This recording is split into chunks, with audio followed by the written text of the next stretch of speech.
28 নম্বর problem. আচ্ছা, তড়িৎ দ্বিমেরুর প্রবলেম এটা। তড়িৎ দ্বিমেরুর লম্ব সমদ্বিখণ্ডকের ওপর কোনো বিন্দুতে তড়িৎ ক্ষেত্র প্রাবল্যের অভিমুখ কি হবে? তড়িৎ দ্বিমেরু আঁকতে হবে।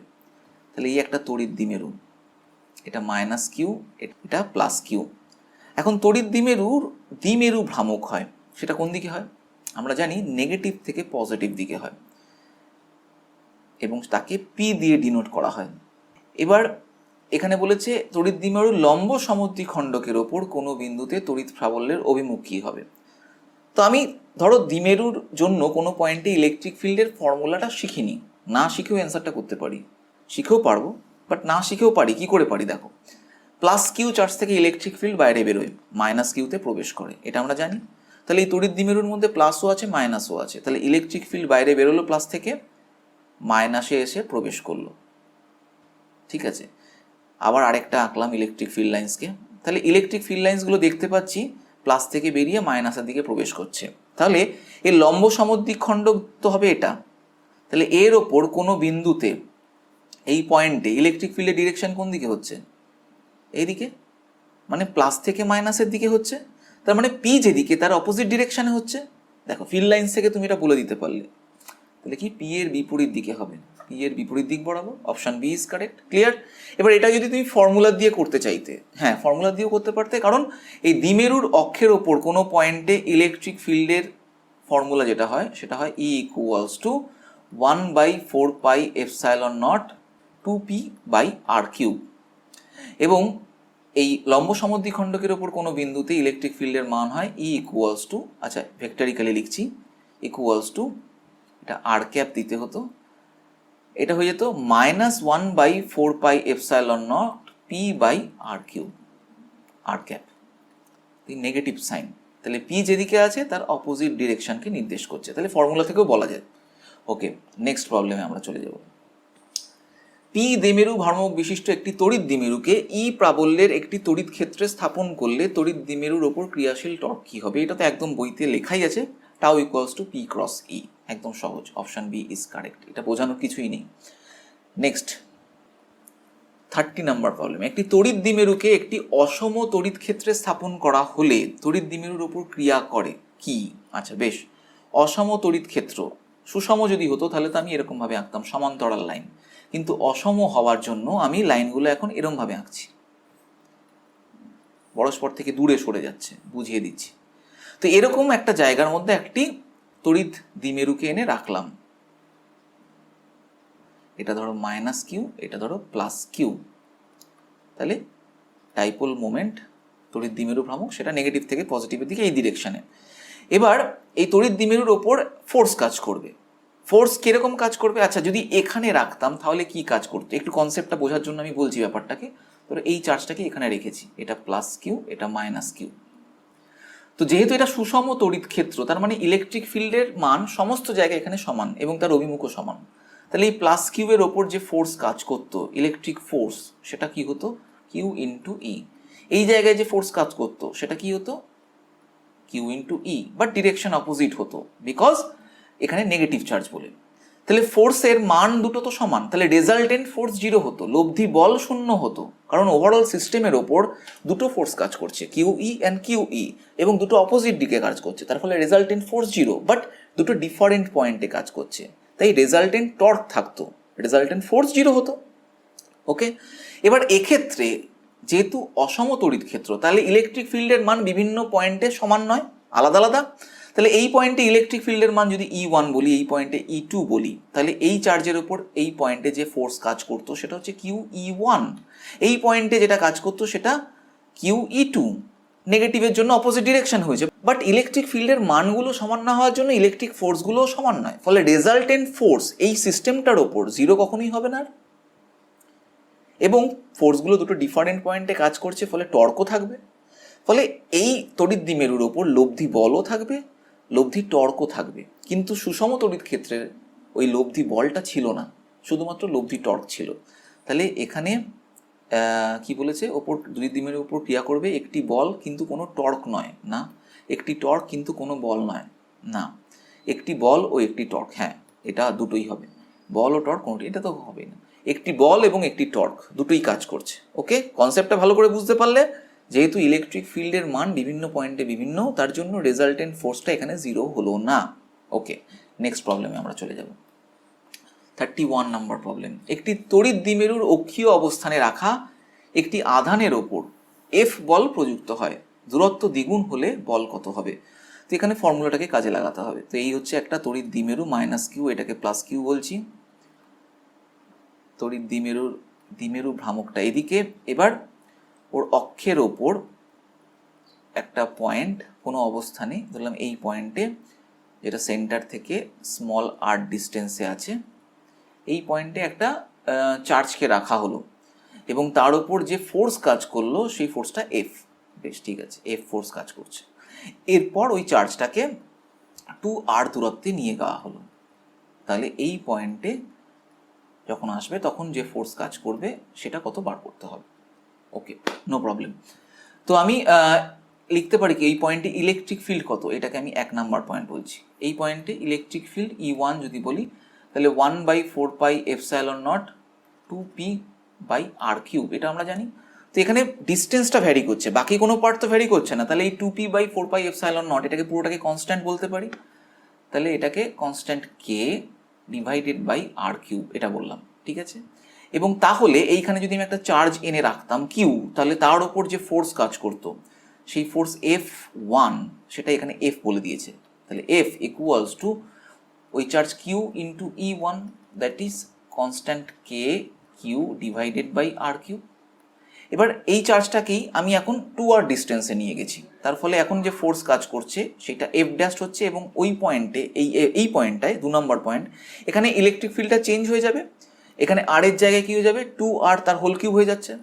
তাহলে ফোর্সটাকে একদম ডাইরেক্ট যদি লিখি, কিউ E2, এবং সেটাকে লিখতে পারি কে কিউ ডিভাইডেড বাই 2r তার হোল কিউব, তার মানে কে কিউ বাই 8r3। এই কে কিউ বাই r3 এটা মানে তো F আমরা অলরেডি পেয়েছি, তাহলে F/8। তাহলে ওর উপর ফোর্স আগের 1/8 হয়ে যাবে। তাহলে option D is correct. Okay, next problem. অনেক প্রবলেম হচ্ছে আজকে। 32 নম্বর প্রবলেম। একটি তড়িৎ দ্বিমেরুর অক্ষের ওপর একটি বিন্দুতে তড়িৎ ক্ষেত্র যদি E1 হয়, একটি তড়িৎ দ্বিমেরুর একই দূরত্বে পার্শ্বীয় বিন্দুতে তড়িৎ ক্ষেত্র যদি E2 হয়, একই দূরত্বে, তবে এদের মধ্যে একটা সম্পর্ক বার করতে হবে। এটা তো একদমই সোজা। এই একটা তড়িৎ দ্বিমেরু, তার দ্বিমেরু ভ্রামক P, এটা নেগেটিভ এটা পজিটিভ। এবার ওর অক্ষের ওপর একটা ডিস্টেন্সে, ধরলাম r ডিস্টেন্সে, এই পয়েন্টে ইলেকট্রিক ফিল্ডের মান হয় 1/4πε0 2p/r3। আর ওর অক্ষের ওপর ঠিক ওই একই ডিস্টেন্স r ডিস্টেন্সে ইলেকট্রিক ফিল্ডের মান হয় 1/4πε0, মাইনাসটা লিখছি না কারণ ওটা ডিরেকশনকে ডিনোট করে, তো এখানে শুধু ভ্যালুটাকে লিখছি p/r3, এটা হয়। তাহলে এটাকে আমি E1 বলছি, এটাকে E2 বলছি, যা বলেছে এখানে অক্ষের ওপরটাকে E1 আর লম্ব সমদ্বিখণ্ডকের ওপরটাকে E2। তাহলে এখানে দেখতে পাচ্ছি সিম্পলি 2 মাল্টিপ্লাই আছে, এখানে সেটা নেই, তাহলে 2E2 হয়ে যাচ্ছে। তাহলে E1 equals to 2E2, option B is correct.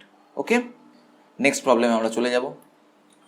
মূল বিন্দুকে মধ্যবিন্দু করে এক্স অক্ষ বরাবর একটি তড়িৎ দ্বিমেরু অবস্থান করছে। আচ্ছা বেশ, একটা ছবি যদি আঁকি, তাহলে এই একটা তড়িৎ দ্বিমেরু, এটা মাইনাস কিউ, এটা প্লাস কিউ,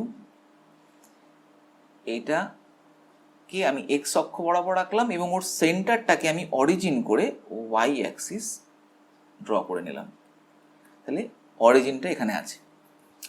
এবার মূল বিন্দু ও থেকে 20 সেন্টিমিটার দূরে পি আরেকটি বিন্দু, এবং এক্স অক্ষের সঙ্গে এই ওপি রেখাটি π/3 কোণ করছে। আচ্ছা, তাহলে ও থেকে একটা লাইন ড্র করছি যেটা 20 সেন্টিমিটারের লাইন, এবং এন্ড পয়েন্টটা হলো সেটা পি পয়েন্ট। তাহলে ওপি একটা লাইন টানলাম 20 সেন্টিমিটার, এবং সেটা এক্স অক্ষের সঙ্গে π/3 কোণ করে আছে। এবার এই পি বিন্দুতে ক্ষেত্র প্রাবল্যের অভিমুখ এক্স অক্ষের সঙ্গে আলফা কোণ করে। তাহলে এই দ্বিমেরুর জন্য এই পি পয়েন্টে যে ক্ষেত্র প্রাবল্য হবে সেটা ডিরেকশন ধরলাম এই ডিরেকশনে, এই ইলেকট্রিক ফিল্ড, এবং সেটা এক্স অক্ষের সঙ্গে আলফা কোণ করে আছে। তাই parallel to the x Axis আঁকলাম, এই কোণটা হচ্ছে আলফা কোণ। এই আলফার মান কত এটা ক্যালকুলেশন করতে হবে। তো এখানে একটা হিন্টস দেওয়া আছে, আমি হিন্টসটাকে দেখিয়েছি এই কারণে, বইতে তোমরা এটা পাবে, বাট এই হিন্টসটা এলো কোথা থেকে, হঠাৎ করে এরকম লিখলো কেন, এই কারণে আমি এটা দেখিয়েছি। তো চলো এটা বুঝবো আমরা। এই তড়িৎ দ্বিমেরুটার রেসপেক্টে যে কোনো অবস্থান হচ্ছে এই পি অবস্থান, এই পি অবস্থানে ইলেকট্রিক ফিল্ডের লব্ধি ইলেকট্রিক ফিল্ডের ডিরেকশন বলে দিয়েছে। তো আমরা এই তড়িৎ দ্বিমেরু ভ্রামক তো পি, যেটা আমরা এই ডিরেকশনে আমরা জানি। তো এই পিটাকে আমরা দুটো ওরিয়েন্টেশনে ভেবে এই পি পয়েন্টে যে ইলেকট্রিক ফিল্ডগুলো হতে পারে সেগুলো ক্যালকুলেশন করে নিতে পারি। এটা আমরা এর প্রমাণ আমরা দেখেছি যে কোনো তড়িৎ দ্বিমেরুর জন্য কোনো বিন্দুতে, যে কোনো বিন্দুতে তড়িৎ ক্ষেত্র প্রাবল্য নির্ণয় করার জন্য এই প্রসিডিওরটা ফলো করা হয়। কি করে সেটাই আমি বলার চেষ্টা করছি, দেখো দেখাচ্ছি। তো পি আছে এই ডিরেকশানে, তো পিটাকে আমি দুটো উপাংশে ভেঙে নিচ্ছি, একটা এই ওপি বরাবর এবং একটা ওপির পারপেন্ডিকুলার ডিরেকশানে। ঠিক আছে, ওপি বরাবর যেটা হলো, যেহেতু এই অ্যাঙ্গেলটা π/3, তাহলে এটা হয়ে যাচ্ছে পি কস π/3, এবং পারপেন্ডিকুলার যেটা আছে সেটা হয়ে যাবে পি সাইন π/3। তাহলে পি কস π/3 এর অ্যাক্সিসের ওপর এই পি পয়েন্টটা আছে, তাই তো? তাহলে ওর জন্য ইলেকট্রিক ফিল্ডের ফর্মুলা কি হবে? ই অন অ্যাক্সিস এ লিখলাম ইকুয়ালস টু 1/4πε0, ওটাকে আমি কনস্ট্যান্ট ধরে নিচ্ছি কে, 2p/r³ ছিল, এবং সেটাকে এখানে হয়ে যাচ্ছে 2p cos π/3, কারণ এখানে এই বরাবর যে ডাইপোল মোমেন্টটা আছে সেটা p cos π/3, তাহলে 2p cos π/3 divided by r³, তো এই ডিস্টেন্সটা হচ্ছে 20 সেন্টিমিটার, ডিভাইডেড বাই 20, ওকে, তার হোল কিউব। এবার এটা পি কস π/3 জন্য করলাম। এবার পি সাইন π/3 এর লম্ব সমদ্বিখণ্ডক, তার ওপর এই পি পয়েন্ট, তাহলে তার জন্য আমি কি লিখবো? ই পারপেন্ডিকুলারের জন্য এটা লিখলাম is equals to constant K P sine π/3 divided by 20 তার হোল কিউব। ওকে, ক্লিয়ার? এবার দেখো এর জন্য ইলেকট্রিক ফিল্ডের ডিরেকশনগুলো কেমন হবে। তাহলে পি কস π/3 এর জন্য এর অ্যাক্সিসের ওপর কোনো পয়েন্টে ইলেকট্রিক ফিল্ড পি যেদিকে আছে সেদিকেই হয়, তাহলে এই ডিরেকশানে, তাহলে ই এটা এই ডিরেকশানে। পি সাইন π/3 এর লম্ব সমদ্বিখণ্ডকের ওপর ওই পয়েন্ট পি, তাহলে তার জন্য ইলেকট্রিক ফিল্ড ডিরেকশন পি যেদিকে আছে তার বিপরীত দিকে হয়, এগুলো সব আমরা জানি। তাহলে এই ডিরেকশানে ই পারপেন্ডিকুলারটা, এবং এই ই পারপেন্ডিকুলার এবং ই অ্যাক্সিস এর লব্ধিটাই হলো এই ই। ক্লিয়ার? তাহলে এবার ভালো করে বোঝার চেষ্টা করো। দেখো এই কোণটাকে বলে দিয়েছে π/3, তাহলে এই কোণটা একান্তর কোণ, সেটাও π/3। এবার দেখো এই কোণটা আলফা বলেছে, তাহলে বাকি পড়ে থাকলো এই অ্যাঙ্গেলটা। এই অ্যাঙ্গেলটা আমি কি করে বার করব? সিম্পলি এই অ্যাঙ্গেলটাকে আমরা বার করতে পারি E perpendicular divided by E axis, লম্ব ভাই ভূমি করে এই অ্যাঙ্গেলটা বার করতে পারি, কারণ এইখানে একটা ট্রায়াঙ্গেল তৈরি হচ্ছে, এই ট্রায়াঙ্গেলের লম্বটা হচ্ছে ই পারপেন্ডিকুলার, ভূমিটা হচ্ছে ই এ। ওকে, তাহলে এই দুটোকে আমি ডিভাইড যদি করি, তাহলে ই পারপেন্ডিকুলার ডিভাইডেড বাই ই এ, এই কোণটাকে আমি ধরলাম ফাই কোণ, তাহলে tan ফাই হয়ে যাবে। ঠিক আছে, তাহলে ই পারপেন্ডিকুলার বাই ই অ্যাক্সিস যদি তুমি ভাগ করো, দেখো বুঝতেই পারছো সমস্ত কিছু কেটে যাচ্ছে। হ্যাঁ, শুধুমাত্র এখানে সাইন π/3 ডিভাইডেড বাই কস π/3 হবে, আর কস π/3 এর সঙ্গে একটা 2ও থাকবে, কারণ ওই 2টা তো কাটছে না। তাহলে sine π/3 divided by 2 cos π/3 equals to tan phi, এটা হবে। তার মানে 1/2 tan π/3 equals to tan phi. তাহলে এখানে আমি এটাকে লিখছি, তাহলে tan phi equals to 1/2 tan π/3। Clear? দেখো এটাই এখানে এই ফর্মে লেখা আছে। এই ফর্মটা কি করে আসলো বুঝতে পারলে তো? এটা বলে দেয়নি, হিন্টস হিসাবে এটা বলে দিয়েছে। তো কিভাবে আসলো? হ্যাঁ, জায়গাটা জটিল, অনেকগুলো স্টেপ মেনটেন করতে হলো, আমি আরেকবার রিপিট করে দিচ্ছি ব্যাপারটাকে। এইভাবে আসলো। এরপরের পার্টটা তো সিম্পল, এই পাইয়ের জায়গায় এই ফাই, যেটাকে আমি ফাই ধরে নিয়েছি, এই ফাইয়ের জায়গায় আমি এটা লিখতে পারি আলফা মাইনাস π/3, অনায়াসে ক্যালকুলেশন করে এটা আমরা বলতে পারি জিওমেট্রি থেকে, তারপরে এই আলফার ভ্যালু বার করে ফেলবো। এই পরের পার্টটা একদম সহজ। তো এইটুকুনি পার্ট, এই ফর্মুলাটা এলো কি করে সেটাই বোঝানোর জায়গা, আরেকবার দেখিয়ে দিচ্ছি। দেখো তাহলে এখানে এই দ্বিমেরুটার অরিজিনটার থেকে 20 সেন্টিমিটার দূরে ওই পি পয়েন্ট আছে। এখন এই পি পয়েন্টে ইলেকট্রিক ফিল্ড যেটা বলে দিয়েছে এক্স অ্যাক্সিসের সঙ্গে আলফা কোণ করে আছে, এবং সেই ইলেকট্রিক ফিল্ডটা রেজাল্টেন্ট ইলেকট্রিক ফিল্ড। এখন দ্বিমেরুটাকে আমি ওই ওপি বরাবর আর ওপির পারপেন্ডিকুলারলি এই দুটো ভাঙতে পারি, এবং ভাঙলে সেটাই হয়ে যায় পি কস π/3 আর পি সাইন π/3। এবার এই পি কস π/3 অ্যাক্সিস বরাবর পি পয়েন্ট হচ্ছে, তাহলে ওই পয়েন্টে ওই পি কস π/3 এর জন্য যে ইলেকট্রিক ফিল্ড হয় সেটা ইএ, আর পারপেন্ডিকুলার অবস্থানে মানে পি সাইন π/3 এর জন্য ই পারপেন্ডিকুলারটা ক্যালকুলেশন করলাম। এবার এই দুটোর থেকে আমি এই ফাই কোণ সেটা বার করলাম। এবার এই ফাই এর জায়গায় আমি আলফার ভ্যালু বসিয়ে আমি আলফার ভ্যালু ফাইনালি ক্যালকুলেশন করে নিতে পারবো এইভাবে। ওকে, ক্লিয়ার কনসেপ্ট? আরেকবার রিপিটও করে দিলাম। নেক্সট প্রবলেমে আমরা এবার চলে যাব। কোনো অসুবিধা থাকলে অবশ্যই আমাকে কমেন্ট বক্সে লিখে জানাবে। নেক্সট প্রবলেম, একটি সুষম তড়িৎ ক্ষেত্রে ই যার ভ্যালু বলে দিয়েছে একটি ক্ষুদ্র তড়িৎ দ্বিমেরু অবস্থান করছে যার দ্বিমেরু ভ্রামক পি, জড়তা ভ্রামক আই। যদি দ্বিমেরুটিকে ক্ষুদ্র থিটা কোণে বিচ্যুত করা হয় তবে সেটিতে সৃষ্ট কম্পনের কৌণিক কম্পাঙ্ক হবে কত, সেটা ক্যালকুলেশন করতে হবে। এখানে হিন্টস বলে দিয়েছে, আমি এটা হিন্টসটা দিয়ে দিয়েছি। আমি ক্যালকুলেশনটা দেখাবো না, বাট কনসেপ্টটা ভালো করে বুঝিয়ে দেবো যে কি করে এটা আসলো। ওকে, ভালো করে বোঝার চেষ্টা করো, এটাও একটা জটিল অঙ্ক। তো একটা সুষম তড়িৎ ক্ষেত্র আছে, এটা একটা সুষম তড়িৎ ক্ষেত্র। এবার একটা দ্বিমেরুকে এখানে রাখলাম -q + q, তাহলে এই দ্বিমেরুর উপর একটা টর্ক কাজ করবে ফোর্সের জন্য। আমরা জানি এখানে একটা ফোর্স কিউই কাজ করবে, এখানে কিউই কাজ করবে, এবং তার জন্য একটা টর্ক কাজ করবে, এবং সেই টর্কের মান tau equals to P cross E হয়। পিটা হচ্ছে এই ডিরেকশনে। বেশ, এবার এই দ্বিমেরু ভ্রামক পি যেমন বলেছে তেমনি জড়তা ভ্রামক আইও বলে দিয়েছে। জড়তা ভ্রামক কি? জড়তা ভ্রামক হলো যখন কোনো বস্তু বৃত্তাকার পথে ঘোরে তখন তার ভরের তুলনায় জড়তা ভ্রামককে সেই ভরের সমতুল্য কোয়ান্টিটি হিসাবে কাউন্ট করতে হয়। কেন? কারণ যখন কোনো বস্তু রৈখিকভাবে গতিশীল হয় তখন তার উপর ক্রিয়াশীল বল হয় F = মাস ইন্টু ওর অ্যাক্সিলারেশন। কিন্তু যখন কোনো বস্তু বৃত্তাকার পথে ঘোরে তখন তার উপর বল কাজ করলে ঘোরে না, তার উপর টর্ক কাজ করতে হয়, এবং সেই টর্ক ইকুয়ালস টু ওর মাস ইন্টু অ্যাক্সিলারেশনের জায়গায় ওখানেই আমরা বলবো জড়তা ভ্রামক, সেটা মাসের সমতুল্য একটা কোয়ান্টিটি, জড়তা ভ্রামক আই ইন্টু ওর angular acceleration alpha, tau equals to I into alpha, এটা হয়। তো যাই হোক, এখানে এই দ্বিমেরুটাকে ক্ষুদ্র কোণে বিচ্যুত করা হলো। তো ধরলাম এই দ্বিমেরুটাকে হালকা করে এই কোণে এদিকে ইলেকট্রিক ফিল্ড যেদিকে ওকে ঘোরাতে চাইছে তার অপোজিট দিকে ধরো ঘুরিয়ে দিলাম, থিটা কোণে ঘুরিয়ে দিলাম,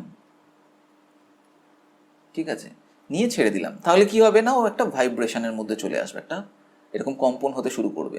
এবার এই কম্পনের কম্পাঙ্ক কত, কৌণিক কম্পাঙ্ক কত সেটা বার করতে হবে, মানে ওমেগাটা কত সেটা আমায় ক্যালকুলেশন করতে হবে। তো এখানে আমি সরল দোলগতির একটা কনসেপ্ট তোমাদের আগে বলে নিচ্ছি। সরল দোলগতিতে যখনই কোনো কণা থাকে, ধরলাম এরকম একটা পেন্ডুলাম সরল দোলগতিতে আছে, তাহলে সেক্ষেত্রে ওই কণার ওপর যে ত্বরণ কাজ করে সেটা অলওয়েজ সাম্যাবস্থানের দিকে কাজ করে এবং সরণের বিপরীত দিকে হয়। তাহলে এ ইজ প্রপোর্শনাল টু -x হয়, এবং এখান থেকেই একটা ফর্মুলা পাওয়া যায় a ইকুয়ালস টু -ω²x। ঠিক আছে, এটা সরল দোলগতির ক্ষেত্রে। এখানে ঘূর্ণনের কনসেপ্ট কাজে লাগানো হয়নি, টর্কের নয়, বলের কনসেপ্ট কাজে লাগানো হচ্ছে। তাহলে এ মানে কি, d2x dt² equals to -ω²x, তার মানে d2x by dt² is plus ω²x equals to 0, এই ফর্মুলাটা হয়। এটাই ঘূর্ণনের ক্ষেত্রে, ঘূর্ণনযুক্ত সরল দোলগতি কোনো একটা বার যখন থাকবে, যেটা এখানে হচ্ছে, সেটা হয়ে যাচ্ছে কি d2θ, কারণ কৌণিক সরণ, এখানে রৈখিক সরণ x দিয়ে, এখানে কৌণিক সরণ থিটা দিয়ে, তাহলে d2θ by dt² plus ω²θ equals to 0, এই ফর্মে আসবে।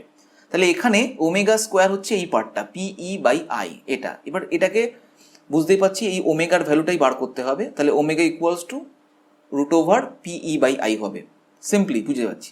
কিন্তু এই PE/I হলো কেন সেটা একটু দেখে নিই। তো তার জন্য আমি এই পার্টটাকে একটু মুছে দিই, তাহলে তোমরা বুঝতে পারবে। দেখো এখানে ওর উপর একটা টর্ক কাজ করছে। টর্কের মান কি? পিই সাইন থিটা, কারণ থিটা কোণে ঘুরিয়েছি, এখানে টর্ক মানে পি ক্রস ই, তাহলে স্কেলার ফর্ম হচ্ছে পিই সাইন থিটা।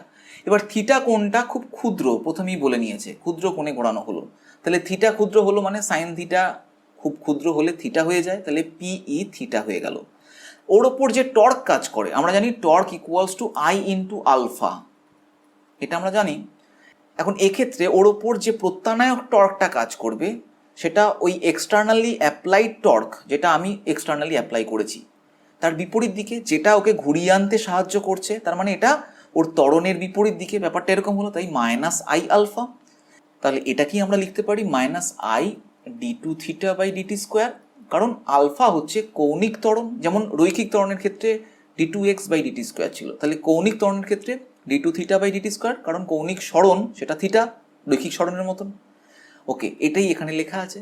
এবার টাউয়ের জায়গায় এই যে পিই থিটা পেয়েছে সেটাকে বসিয়ে দিয়েছে, তাহলে P E theta equals to minus I D two theta by DT square, নিয়ে এখান থেকে এই ফর্মটা পেয়েছে। এবার একটু আগেই আমি এই ফর্মটা বলেছি, ওমেগা স্কোয়ার থিটা হয়, তাহলে ওমেগা মানে হচ্ছে এই পার্টটা পিই আই, তাহলে ওমেগাটাই তো বার করতে বলেছে, কৌণিক কম্পাঙ্ক বার করতে বলেছে ওমেগা। ক্লিয়ার? বেরিয়ে গেছে কনসেপ্টটা, বুঝলে তো কনসেপ্টটা? ওকে, নেক্সট প্রবলেমে আমরা চলে যাব। মূল বিন্দুকে মধ্যবিন্দু করে একটি তড়িৎ দ্বিমেরু এক্স অক্ষ বরাবর অবস্থান করছে। একটু আগে এই ধরনের একটা অঙ্ক করেছি। এই তড়িৎ দ্বিমেরু তার মূল বিন্দুকে কেন্দ্র করে অবস্থান করছে, এটা এক্স, এটা Y, minus Q plus Q, তাহলে পি এর ডিরেকশন এই ডিরেকশনে। দ্বিমেরুটি দ্বিমেরু ভ্রামক ধনাত্মক এক্স অভিমুখী হলে, দেখতেই পাচ্ছি, সেটির জন্য 2√2 এই বিন্দুতে ক্ষেত্র প্রাবল্যের অভিমুখ দিকে হবে। ও, একই রকম অঙ্ক। তাহলে এরকম একটা পয়েন্ট বললাম যেটা হচ্ছে 2√2 এই পয়েন্টে বার করতে হবে। তাহলে এই পয়েন্টটা কত অ্যাঙ্গেল করে আছে সেটা আমরা তো এইখান থেকেই ভ্যালু থেকে পেয়ে যাব, তাই না?